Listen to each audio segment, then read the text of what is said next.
Ako malo prošetate po Vinkovcima možete naići na ovakve slične grafite naših ultrasa navijača Cibalije sa mojim likom Malim Ivicom, kojeg su oni početkom 90-ih, kada je vinkovački Dinamo promijenio ime u Cibaliju, uzeli za svoju maskotu.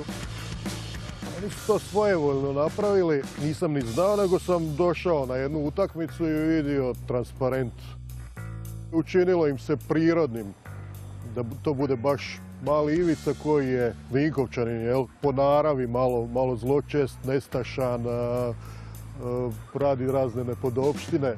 U svakom Vinkovčaninu čuči jedan Mali Ivica. Postoji ženska frakcija ultrasa, one se zovu Ženturače. Njihova maskota je Ivičina mama, Veresija. Ivica ima preko 31 godinu od kako se pojavio u Sovjetskom listu, ali nastaje nekoliko godina prije. Ja sam počeo dolaziti na utakmice još kao klinac, dok je Dinamo Vinkovci bio neka treća liga ili ne znam koja tamo ima. 82. smo ušli u prvu ligu. Dolazim redovno. Nekad je bilo sezona da sam došao valjda na sve utakmice.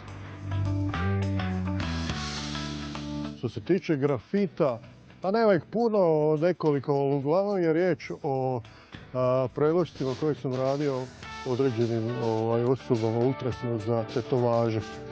Tako je i ovaj rimski legionar.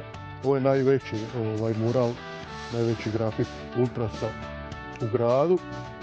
On je na neki način postao underground brand. Prihvatili su ga navijači, prihvatili su ga ti neki ljubitelji stripa i tako dalje, ali ne vjerujem da će ikada zaživjeti kao nekakav mainstream lik.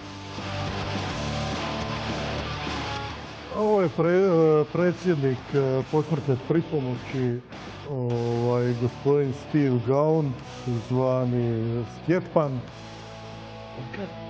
Kao evo sad. Inače dolazi nam iz Lica, hrvatski dragovoljac, vinkovački zet. Drugi nisu želi imati odgovornost za tako veliki i moćni organizacija. Oni misle da neki stranac može bolje to raditi. Posmrtna pripomoć je naime veteranska frakcija ultrasa. Naš moto je koji smo imali na prošloj majici. Zajedno smo skupa. Zajedno smo skupa. Get out of our bar.